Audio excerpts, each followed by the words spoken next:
Très bien, merci beaucoup. D'abord, merci beaucoup de votre invitation, tous les deux, et puis de votre accueil chaleureux. C'est vraiment un plaisir pour moi d'être ici et de pouvoir vous parler d'André Leroi-Gourhan. Alors, une petite précision pour commencer. Comme cela vient d'être rappelé, je ne suis ni archéologue, ni préhistorien, ni ethnologue. Bon. Donc, c'est en philosophe que je m'intéresse à André Leroi-Gourhan. Et donc, ce que je vais essayer de faire, c'est de dégager ce qu'on pourrait appeler la teneur philosophique des travaux de Leroi-Gourhan, et donc d'essayer de mettre en évidence que peut être l'actualité de la pensée de Leroi-Gourhan, au-delà même des spécialités qui étaient en fait les siennes. Il est évident que Leroi-Gourhan a une actualité dans des domaines spécifiques et dans les disciplines spécifiques qu'il a pratiquées. Mais ce que moi je veux essayer de vous montrer, c'est l'intérêt philosophique que peut avoir sa réflexion, et en particulier, vous allez le voir, sur la question de l'évolution technologique. Alors, je partirai, vous allez le voir, d'un premier texte qui est tout à fait intéressant parce que c'est un texte dans lequel Leroi-Gourhan montre que lui-même euh, percevait le caractère singulier de sa démarche. Il l'a signalé à plusieurs reprises. J'ai retenu donc ici seulement un texte qui se trouve dans un article de 1952 sur la position scientifique de l'ethnologie. Le texte est repris dans un recueil d'études publié en 1983 qui s'appelle Le fil du temps. Donc vous pouvez le trouver facilement. Alors dans ce texte, je ne les lis pas, vous pouvez vous y référer en même temps que je vais faire quelques remarques. Je pense, ça me permettra aussi de gagner un peu de temps par rapport à ce que j'ai à vous dire. Euh, Dans ce texte, plusieurs éléments, à mon avis, sont intéressants. Il faut les relever tout de suite.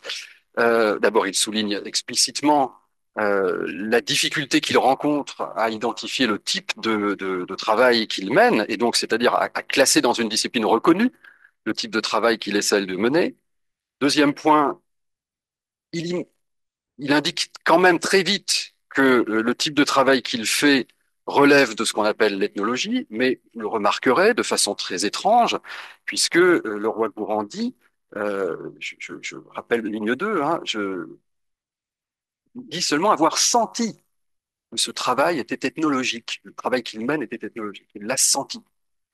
C'est intéressant de remarquer cela parce que euh, c'est sur le mode d'une sorte d'expérience ou d'un sentiment que le roi Gourand veut se rapporter à l'ethnologie davantage que par la reconnaissance de critères objectifs qu'on pourrait prêter à l'ethnologie. Bon, vous voyez, c'est sur un mode assez curieux qu'il indique vouloir faire de l'ethnologie.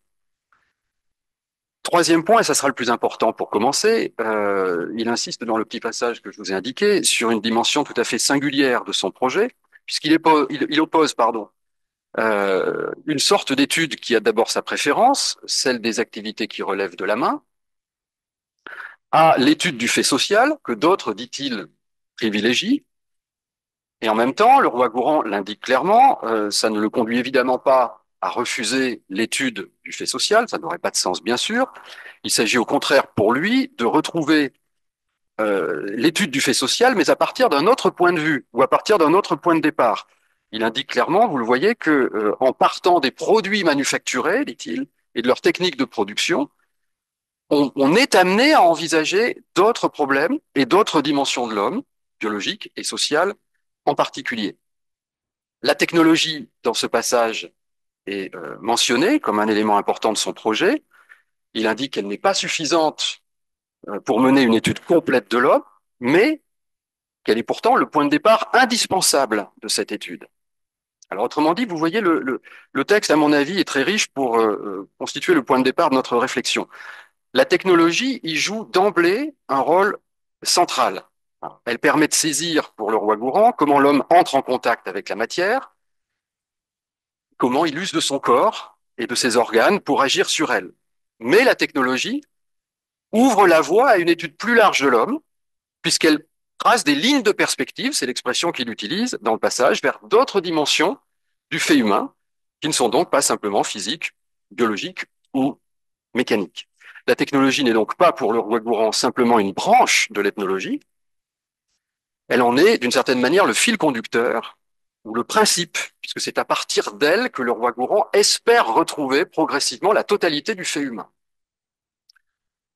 Alors c'est ça que je vais essayer de vous montrer dans les quelques remarques que je vais vous proposer aujourd'hui. Je vais essayer de vous retracer quelques étapes de la réflexion de Leroi-Gourhan, donc sur la technologie.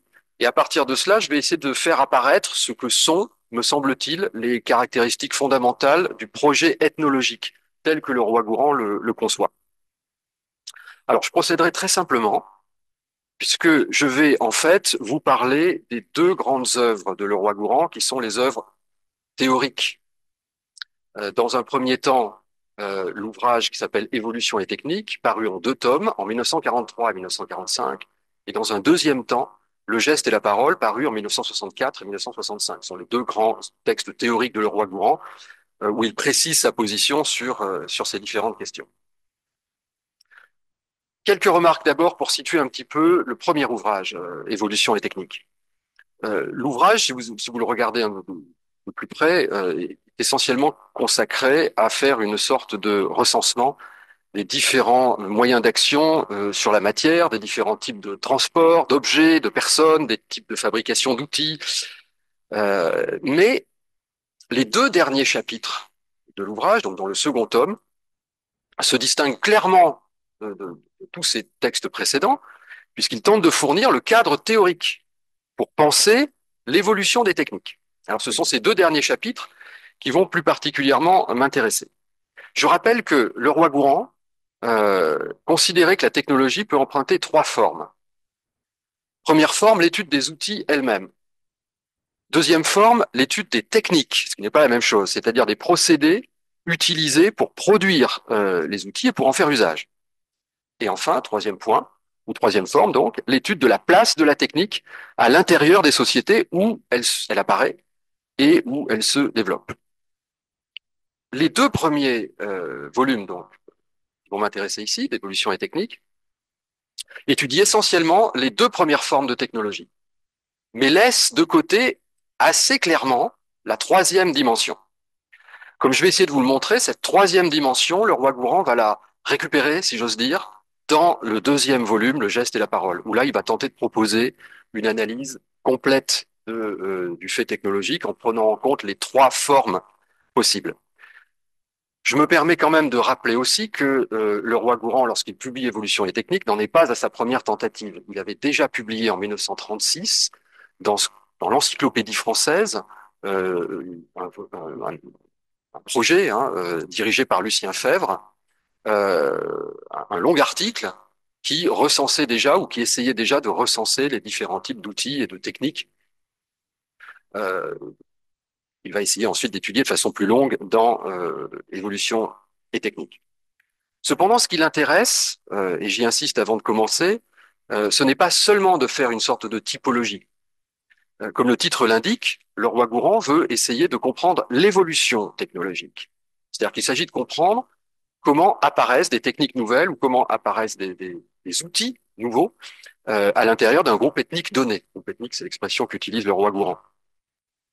Sauf que Leroi-Gourhan ne trouve pas, à ce moment-là, donc au début des années 40, il ne trouve pas dans les travaux qui existent déjà de quoi expliquer de façon, selon lui, satisfaisante cette question de l'évolution technique.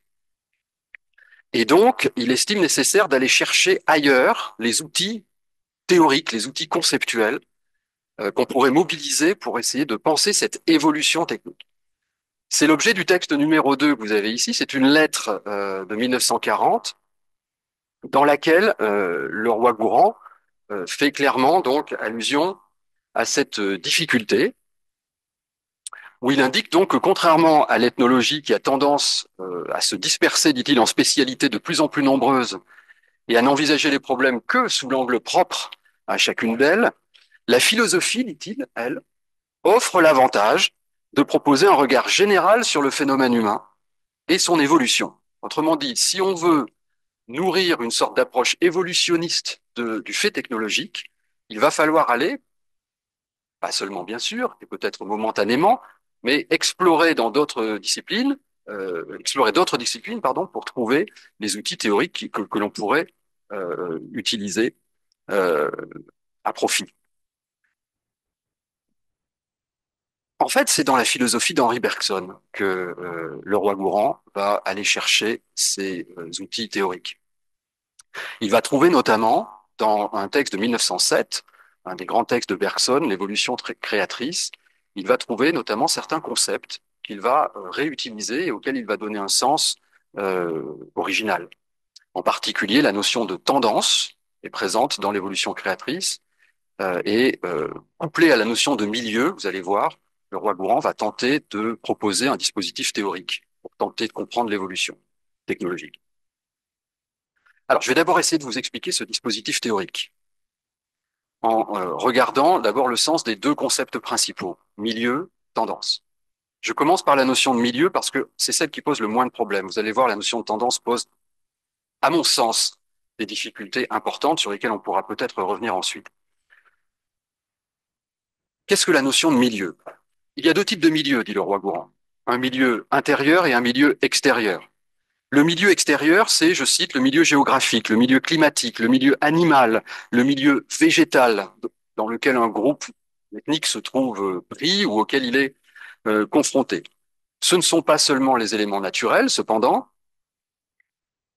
on y trouve aussi des éléments de nature culturelle, les idées par exemple, qui pourraient provenir d'un groupe extérieur. Bon, tout cela constitue donc un milieu extérieur auquel est confronté un groupe donné. On trouve aussi donc un milieu intérieur. Ce milieu intérieur, je cite le roi Gourand, c'est le capital intellectuel d'une masse humaine circonscrite, dit-il, ou encore un ensemble de traditions mentales. Ce milieu intérieur, donc constitué de représentations, constitué d'idées, est un milieu, là encore je cite le roi Gourand, vivant, instable, puisque évidemment il est soumis à un ensemble d'évolutions permanentes.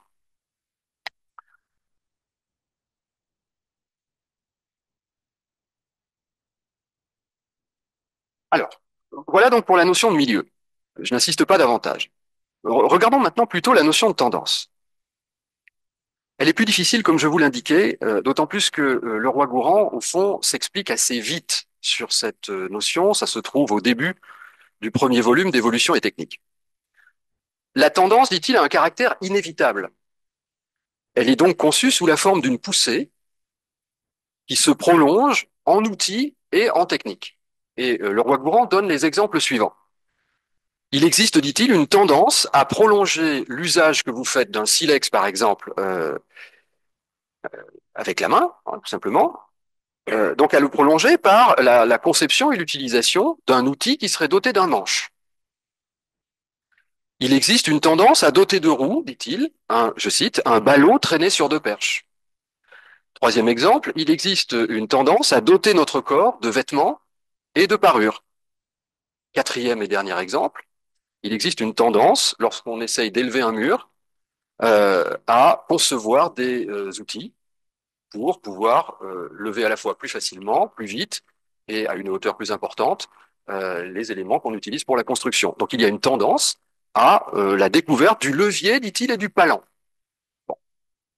Alors présenté de cette manière, les tendances relèvent donc de ce qu'on pourrait appeler la nécessité. Mais cette nécessité, il faut essayer tout de suite de la comprendre d'une manière particulière. J'utiliserai un vocabulaire d'origine aristotélicienne pour le faire. Je l'emprunte à la physique d'Aristote, au livre 2, chapitre 9, où Aristote distingue ce qu'il appelle la nécessité absolue et la nécessité hypothétique.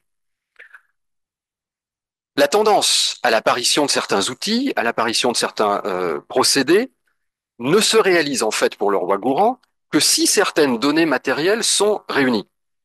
Si la nécessité était au contraire de caractère absolu, la tendance se réaliserait quelles que soient les circonstances, et il faudrait alors considérer qu'il existe pardon, un déterminisme pour le roi Gourand, et que l'apparition des techniques ne pouvait pas ne pas se produire. Ce n'est pas la position de le roi Gourand. Sa position, comme en témoigne d'ailleurs un passage qui est tiré d'évolution et technique, c'est que, je le cite, la tendance est une somme de virtualités qui ne deviennent réalité que dans les conditions, dit-il, d'un milieu favorable. Donc vous voyez, on est bien dans une nécessité hypothétique, pas dans une nécessité absolue. Les tendances ne se réalisent pas de manière absolue, elles se réalisent de manière hypothétique. Il faut que certaines conditions soient réunies pour que, effectivement, des hommes soient amenés à prolonger sous la forme d'un outil l'usage d'un silex par la main. Alors, la question de l'origine de ces tendances est problématique. Le roi Gourand ne s'interroge pas là-dessus. Bon. Ce qu'on peut simplement signaler, à mon avis, c'est que pour lui, elles ne relèvent pas de ce qu'on pourrait appeler la nature humaine. Elles n'ont pas un caractère anthropologique. Elles ne sont pas inscrites dans la nature humaine. Je pense que ça serait un contresens que de les comprendre comme cela. Elles s'expliquent plutôt par des considérations d'ordre mécanique et par des relations de cause à effet qui sont présentes dans la nature en général. Autrement dit, pour le roi Gourand, et c'est une notion qu'il utilise, les tendances sont plutôt un certain nombre de solutions logiques qui s'offrent à l'homme au contact de la matière. Si vous voulez améliorer votre capacité de percussion, eh bien, effectivement, il est plus simple d'essayer de fixer le silex sur un manche pour essayer à la fois de vous faciliter la tâche, c'est moins dangereux, vous pouvez augmenter la puissance de percussion. Bon, donc, la tendance, vous voyez, va conduire à la réalisation d'un certain type d'outils, non pas parce que la tendance à faire ces outils serait inscrite en l'homme, on ne sait pas très bien d'ailleurs ce que ça pourrait vouloir dire, mais tout simplement parce que c'est, encore une fois, au contact de la matière, une des solutions logiques qui s'offre à lui. Et donc la tendance peut se réaliser si les conditions matérielles sont réunies. Enfin, dernière remarque, comme la notion de milieu, la notion de tendance comporte deux formes, des tendances générales et des tendances particulières. Les premières sont propres à tous les êtres humains, si j'ose dire, et à tous les groupes ethniques, ou en tout cas présentes au niveau de tous les groupes ethniques, puisque comme les faits matériels sont en partie similaires partout, il est tout à fait possible de constater l'expression de tendances communes, qui sont indépendantes du milieu. D'un autre côté, il existe des tendances particulières qui proviennent, elles, de ce que le roi Gourand appelle le milieu interne, et des tendances qui sont donc propres au groupe ethnique en question et qui conditionnent, par exemple, la forme propre que ce groupe va donner à l'objet, à un objet.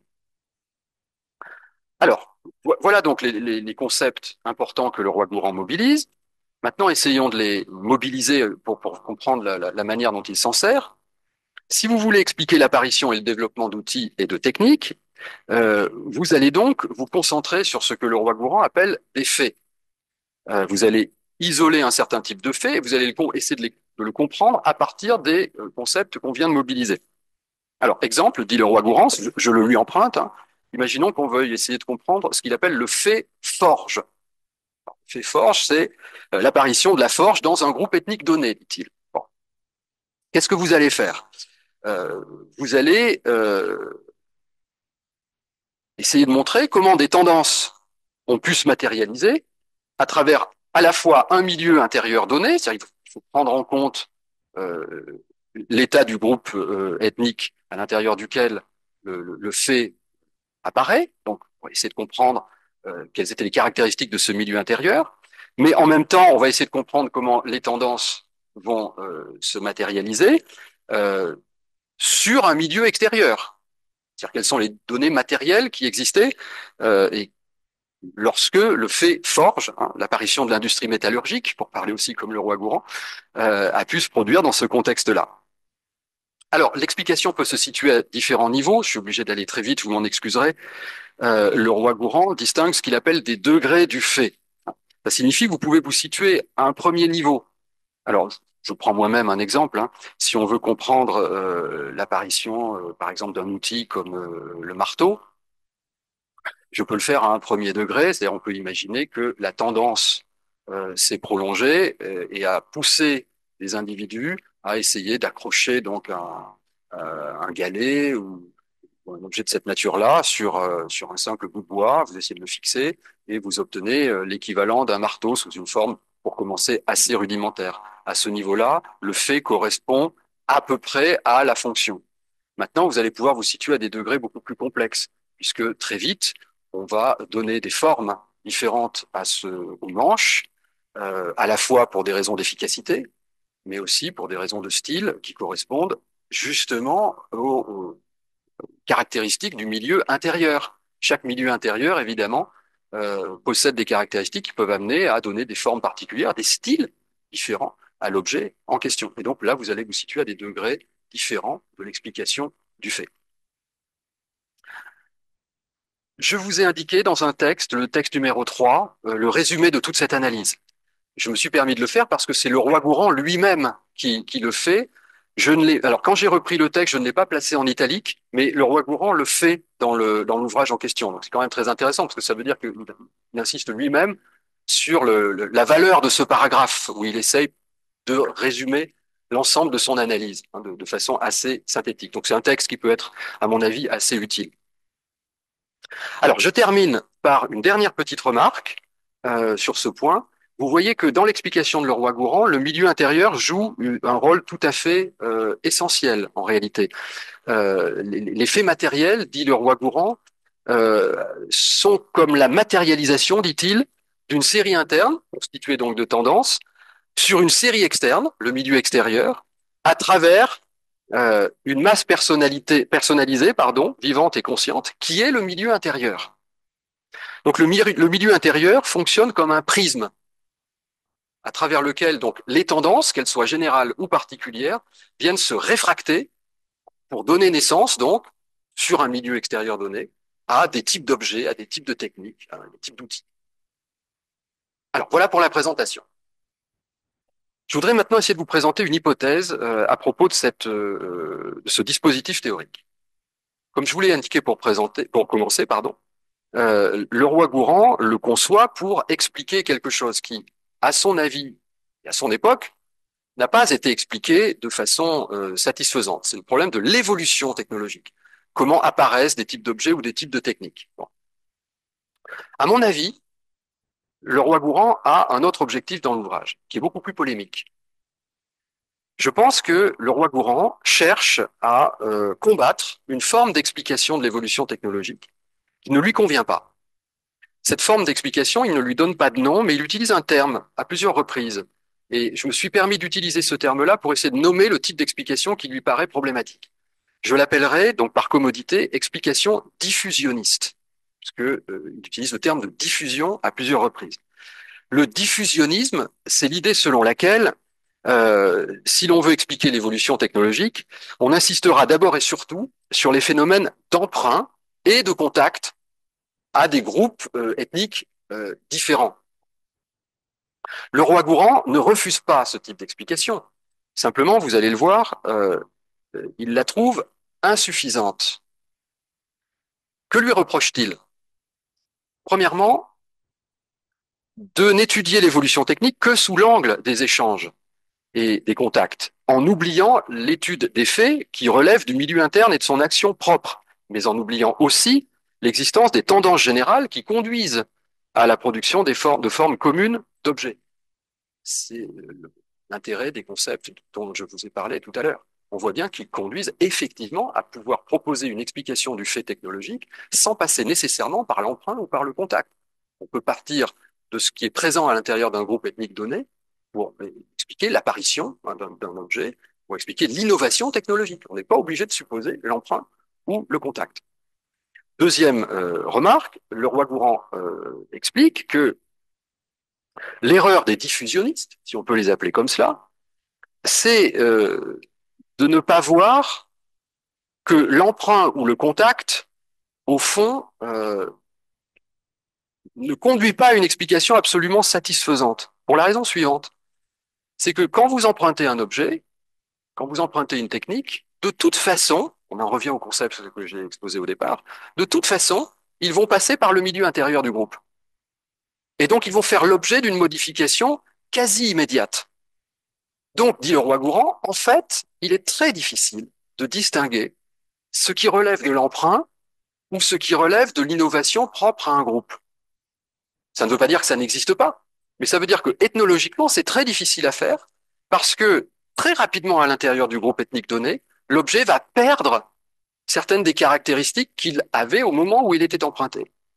Et donc, on aura beaucoup de mal à conduire une explication diffusionniste de manière satisfaisante, parce qu'en fait, d'un point de vue documentaire, on aura beaucoup de mal à distinguer vraiment ce qui relèverait de l'emprunt ou ce qui relèverait de l'innovation en elle-même. Vous voyez, la notion de milieu intérieur joue à nouveau un rôle tout à fait essentiel. Je vous ai indiqué dans le texte numéro 4, du coup, ce que va être la solution de Leroi-Gourhan. Leroi-Gourhan rappelle dans ce passage que l'explication par ce que j'appelle le diffusionnisme n'est que l'une des deux solutions possibles à l'explication du fait technologique, et il indique que l'autre explication, qu'on pourrait appeler, si vous me permettez cette formule, une explication endogène, a plutôt sa préférence. Encore une fois, sans exclure l'explication par emprunt, mais parce que, dit-il, on peut toujours trouver des éléments internes permettant d'expliquer l'innovation technologique. J'ajouterai un dernier point. Je voudrais conclure sur ce premier moment d'évolution et technique et puis passer au geste et à la parole. Ensuite, j'ajouterai un dernier point, mais qui est très important selon moi, parce que vous allez voir, il va conditionner euh, les, les résultats en grande partie différents auxquels le deuxième ouvrage va conduire, vont conduire, pardon. Euh, cette dernière remarque, c'est la suivante. Pour Leroi-Gourhan, l'évolution, et l'évolution technologique donc en particulier, produit toujours ce qu'il appelle de la différenciation. Ce que ne comprend pas l'explication diffusionniste, c'est que si elle était vraie dans l'absolu, elle devrait conduire à une forme relative, mais à une forme tout de même d'uniformisation. C'est-à-dire que les techniques ou les objets se transmettant à un groupe, progressivement, l'objet ou la technique deviendrait majoritaire à l'intérieur des différents groupes techniques, et s'il ne subissait pas de variation, eh bien, on aurait un fait technologique dominant et largement majoritaire. Ce que dit Leroi-Gourhan, en fait, c'est que l'explication diffusionniste, pardon, ne comprend pas que puisque les techniques empruntées, les objets empruntés, sont de toute façon utilisés à l'intérieur d'un milieu intérieur qui les modifie, ça signifie que l'évolution technologique produit toujours de la différenciation culturelle. Euh,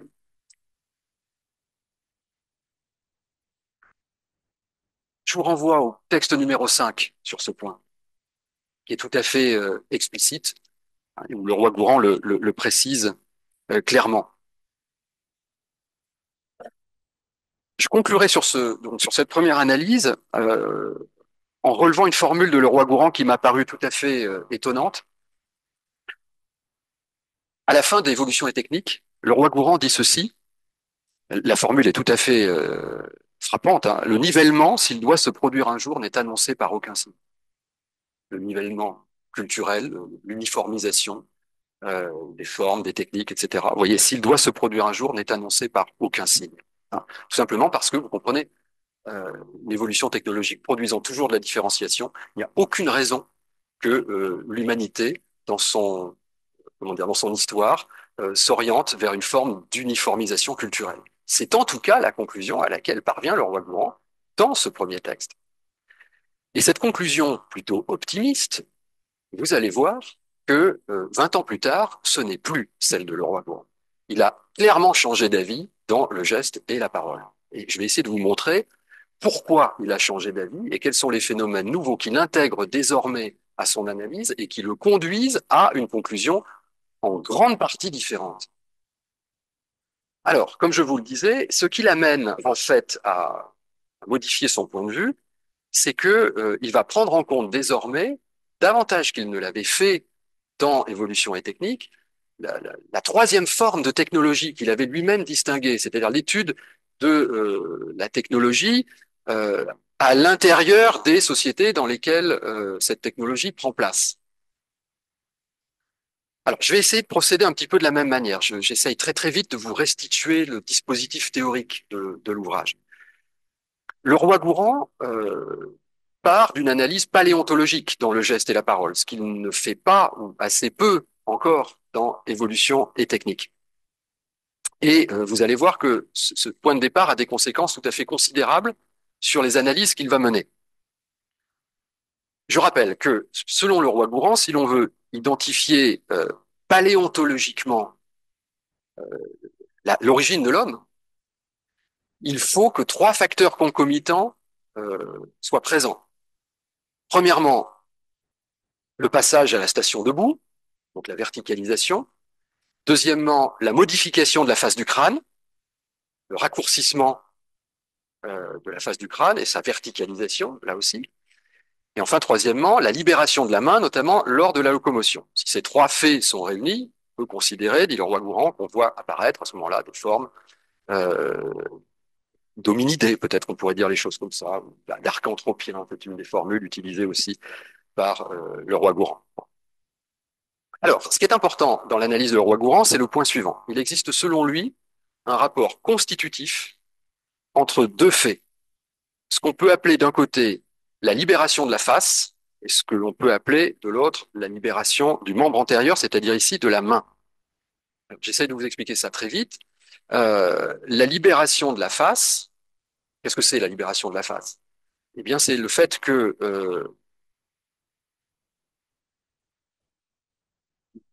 les êtres en question, qui évoluent donc, hein, qui sont soumis à une évolution, n'utiliseront plus ou de moins en moins, par exemple, la bouche, hein, pour exercer des fonctions qui sont des fonctions de préhension, des fonctions de mastication, ou même des fonctions d'agressivité. On peut mordre, donc avec la gueule, voilà. Et donc, c'est une arme. Bon. Ce sont les fonctions qui étaient, au départ, celles de la face d'un certain nombre de mammifères. Le raccourcissement de la face fait perdre à la face ces fonctions-là, une grande partie de ces fonctions-là. Et vont, ce rétrécissement va faire acquérir en quelque sorte à la face d'autres fonctions, en particulier des fonctions qui vont devenir de plus en plus importantes, qui vont être les fonctions symboliques, le langage et la parole. Pour utiliser là aussi des termes de Leroi-Gourhan. Euh, de l'autre, la main est libérée par le passage à la station debout. Mais ce qui est très important, c'est que cette double libération crée, alors je le dis tout de suite, à mon avis, c'est la thèse fondamentale du livre. Vous allez voir, tout repose là-dessus. Cette double libération crée une corrélation entre les deux faits. C'est le titre du livre, le geste et la parole, la face et la main. Les deux se libèrent en quelque sorte en même temps au cours de l'évolution, mais vont du coup se trouver liés maintenant dans dans leur usage en quelque sorte. C'est pas très difficile à comprendre, hein. D'un certain point de vue, je peux me servir de la main pour matérialiser quelque chose qui relève du symbolique. J'écris, j'utilise des signaux, des gestes. Bon, donc je peux par la main exprimer ce qui relève de la fonction symbolique, et en retour, euh, le fait de pouvoir utiliser la main va permettre aussi de mobiliser davantage la fonction symbolique et de lui permettre de progresser. Ce sont les fameuses chaînes opératoires dont parle le roi Gourand. La mise en œuvre des chaînes opératoires techniques suppose euh, aussi la mobilisation d'un certain nombre d'éléments symboliques que vous allez combiner pour penser cette chaîne ou ces chaînes opératoires. Et donc, ça permet aussi de faire progresser en quelque sorte la fonction symbolique, hein, la capacité de représentation et d'expression. Vous voyez, il y a une corrélation très forte entre les deux. Alors, cette corrélation,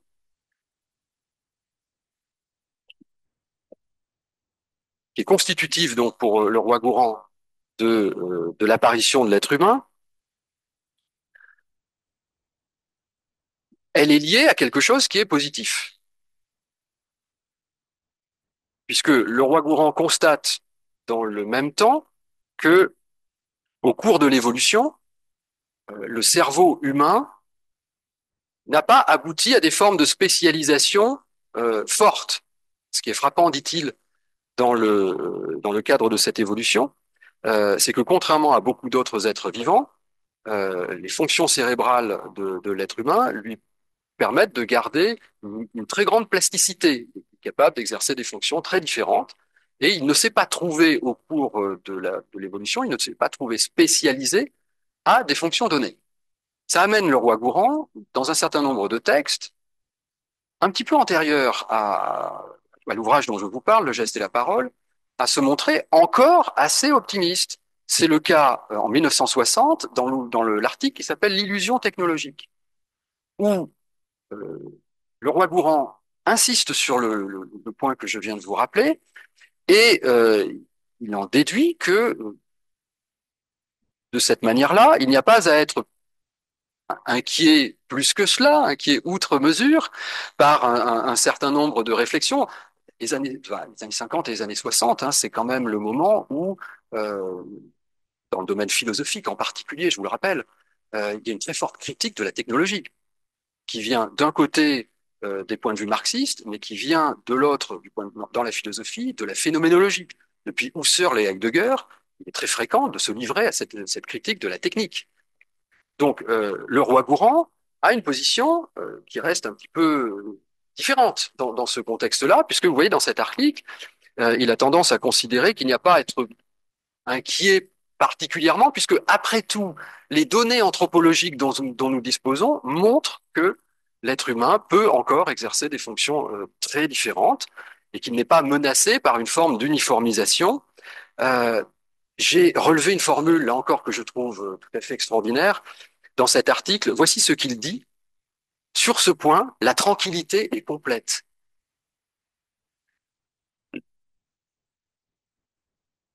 Alors, excusez-moi, je retrouve ma phrase. Sur ce point, la tranquillité donc, est complète. Le sort des fourmis ne nous menace pas. Le roi Gourand est hanté par la question des fourmis. Dans le geste et la parole, la fourmilière, c'est la métaphore qui revient tout le temps, notamment dans la conclusion du livre. C'est absolument incroyable. Et on l'a déjà, vous voyez, en 1960 dans cet article. Alors, je termine ma petite citation, excusez-moi. Sur ce point, la tranquillité est complète. Le sort des fourmis ne nous menace pas. Et le cerveau technique de l'homme est d'une imperfection relative, tout à fait réconfortante. Alors, je vous explique ça. Pourquoi est-ce que cette imperfection relative est tout à fait réconfortante? Elle est tout à fait réconfortante parce que, justement, du fait de l'absence de spécialisation forte du cerveau, eh bien, le cerveau humain reste ouvert donc à des fonctions très différentes. Et donc, l'être humain n'est pas menacé d'une forme de mécanisation euh, importante, hein, le devenir des fourmis, puisqu'il reste toujours chez l'être humain cette possibilité de pouvoir continuer à exercer des fonctions cérébrales dans un sens finalement assez ouvert. Alors ce qui va tout changer, c'est que dans le geste et la parole, le roi Gourand met en évidence l'existence d'un autre fait qui relève de ce qu'il appelle l'extériorisation. C'est un terme qui revient très souvent dans l'ouvrage et qui, à mon avis, est l'élément clé pour bien comprendre euh, l'intégralité de son analyse. Qu'est-ce que c'est que l'extériorisation? C'est le fait que l'homme qui est capable d'exercer donc par lui-même certaines fonctions, comme conserver en mémoire des souvenirs, se servir de son corps, de ses organes, comme d'outils, avec la main par exemple, je peux communiquer par mon corps. Bon. Donc, je suis capable d'exercer des fonctions directement par mon corps et par des fonctions que je possède. Eh bien, ces différentes fonctions, je vais progressivement les extérioriser et donc les matérialiser sur un certain nombre d'objets et d'objets techniques en particulier. Pourquoi est-ce que l'être humain a tendance à faire cela? Pour deux raisons. Bah, d'une part, parce que ça le soulage d'un certain nombre d'efforts, évidemment, et d'autre part, parce que ça améliore aussi l'efficacité de ces mêmes fonctions. C'est pas très difficile à comprendre. Après tout, et ça peut intéresser des antiquisants, euh, si je peux mémoriser des textes entiers, ou du moins, si je n'ai plus besoin de les mémoriser parce qu'après tout, je peux les fixer sur un support donné, ça veut dire que je n'ai plus besoin de mobiliser peut-être, ou pas aussi souvent qu'auparavant, des techniques de mémorisation, pardon, dont on sait qu'elles étaient très importantes dans l'Antiquité. Et puis, ça donne la possibilité de disposer d'un outil qui est évidemment particulièrement efficace. Donc, l'être humain va avoir tendance à extérioriser le plus possible un certain nombre de ses fonctions hein, pour leur donner une efficacité de plus en plus grande. Alors, cette extériorisation, elle se produit dans toutes sortes de domaines. J'en ai relevé trois. Ça peut être évidemment d'abord l'extériorisation de la motricité. L'être humain peut extérioriser ses forces en créant des outils, en créant des machines, qui lui permettent de démultiplier les forces de son propre corps. Deuxième forme d'extériorisation, celle qui concerne la parole et la mémoire, comme je vous le disais.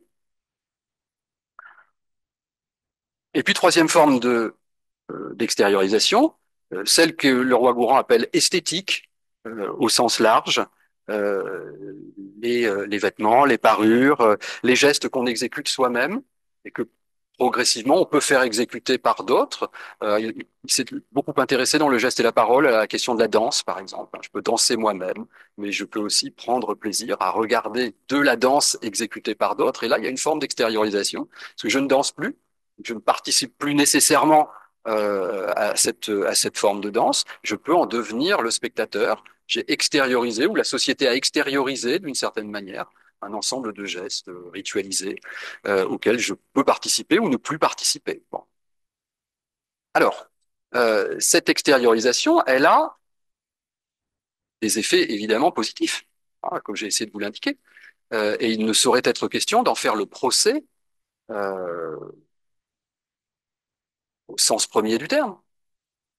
Ce qui pose problème, c'est que cette extériorisation, elle va s'effectuer à l'intérieur d'un milieu intérieur, justement. On peut garder ici, et le roi Gourand le fait encore, le vocabulaire utilisé dans le premier ouvrage.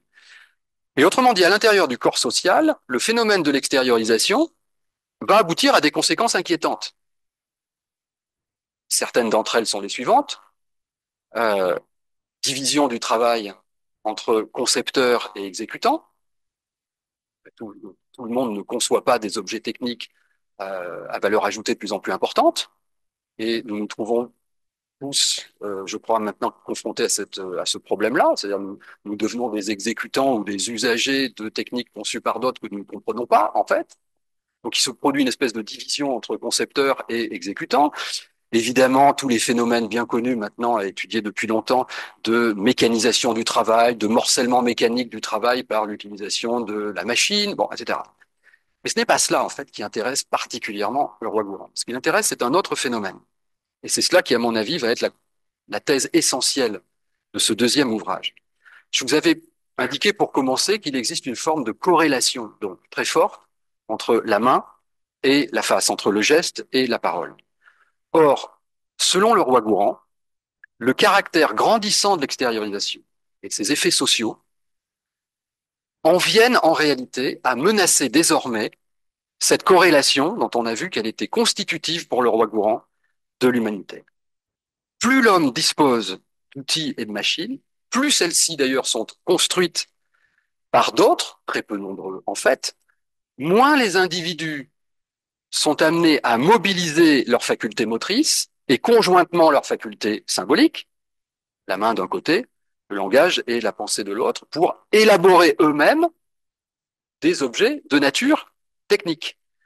L'extériorisation conduit donc finalement à décorréler les deux faits que le roi Gourand avait corrélés au début de son analyse.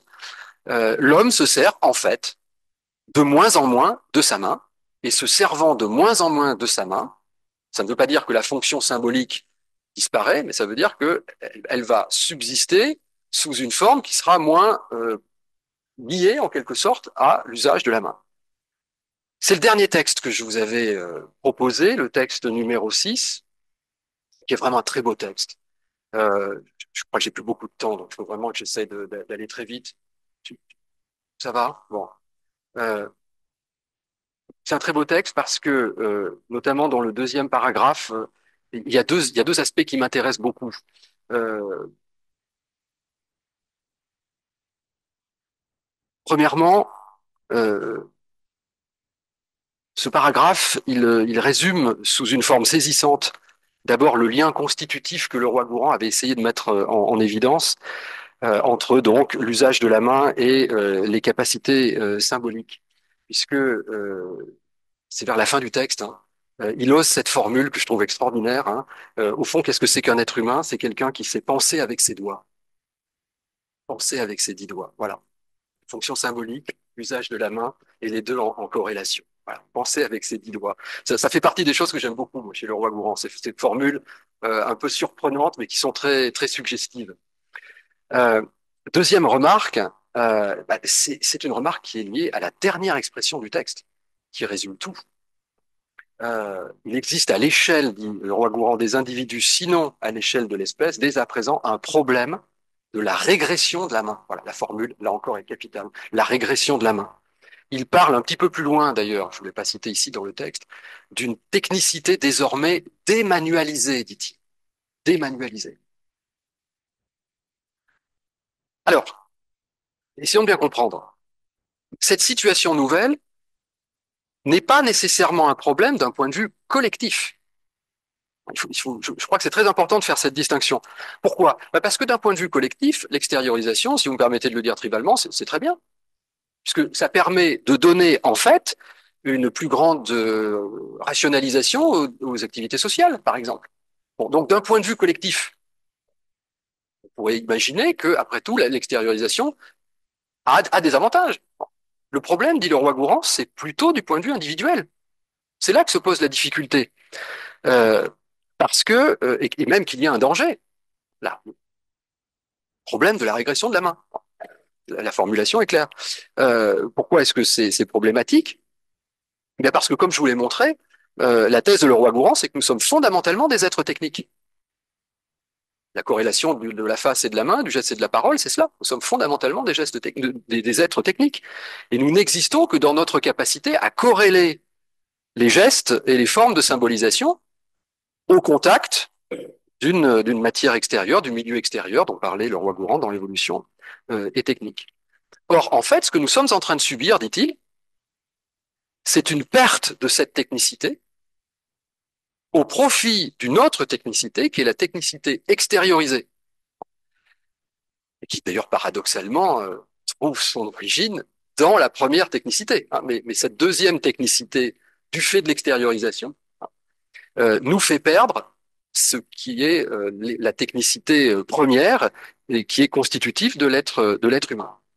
Alors là, à mon avis, on est vraiment au cœur de ce qui est le projet de ce deuxième ouvrage théorique de Leroy-Gourand. Et c'est là qu'on voit son originalité. Euh, Leroy-Gourand ne considérait pas que le plus grand danger que courait l'humanité, c'est ce qu'on pourrait appeler l'aliénation technologique, pour aller vite, c'est-à-dire l'aliénation par les produits de notre activité. Le fond du problème pour lui, alors ça ne veut pas dire qu'il n'y a pas de problème du tout, mais le fond du problème pour lui est ailleurs. Il est dans cette perte de technicité anthropologique, d'une certaine manière. Euh, je formulerai autrement le problème, ce n'est pas que nous serions dépossédés de nous-mêmes par la technique. Ça, c'était la thèse des philosophes. Le problème, c'est que nous sommes désormais dépossédés de la technique. C'est ça la difficulté. Nous sommes des êtres techniques et de cette technique, nous sommes désormais dépossédés. Voilà. Et ça, à mon avis, le roi Gourand est le seul à le dire à ce moment-là. Parce que personne ne se situe sur ce terrain-là. Toutes les critiques qui sont faites de la technique, toutes les réflexions sur la technique, portent plutôt sur la dépossession de l'homme par la technique. Le roi Gourand dit autre chose. Il dit nous sommes désormais de plus en plus dépossédés de la technique, de cette technicité première qui est constitutive pour nous de notre humanité. Et il va même jusqu'à, ça c'est devenu célèbre, hein, il va même jusqu'à dire à la fin de le geste et la parole que si ce processus venait à continuer, on pourrait même se demander dans quelle mesure Homo resterait encore sapiens. Voilà. Et qu'il faudrait inventer de nouveaux adjectifs, etc. Ce serait toujours un Homo, mais plus un Homo sapiens. Voilà. Allez, j'essaye de conclure rapidement. Sur deux points. D'abord, sur les quelques éléments que je vous ai présentés, et puis donc sur la question du coup, des caractéristiques fondamentales de cette ethnologie qui est l'ethnologie de Leroy-Gourand. Alors, sur ce que j'ai essayé de vous montrer, plusieurs choses, à mon avis, sont importantes. D'abord, vous voyez que Leroy-Gourand a considérablement évolué dans ses analyses. Il a repris ces différents aspects et il n'aboutit pas aux mêmes conclusions à travers les deux grands ouvrages. Évidemment, j'ai laissé de côté les étapes intermédiaires. Il y a une vingtaine d'années entre les deux. Il faudrait regarder, bien sûr, les articles. Bon, il y a beaucoup de choses. Bon. Euh, Deuxième remarque, le problème de la technologie, comme je vous l'ai montré, n'est pas abordé par le roi Gourand de la même manière que par les autres auteurs de la même période. Il y a vraiment une spécificité de ce point de vue-là. Je les rappelle rapidement. Dans Évolution et technique, le roi Gourand indique que, au fond, on a plutôt eu tendance à étudier le fait technologique à partir de l'étude des transferts culturels, alors que lui essaye de montrer que on peut tout autant s'appuyer sur des raisons d'ordre interne, d'ordre tendanciel, pour expliquer l'évolution technologique.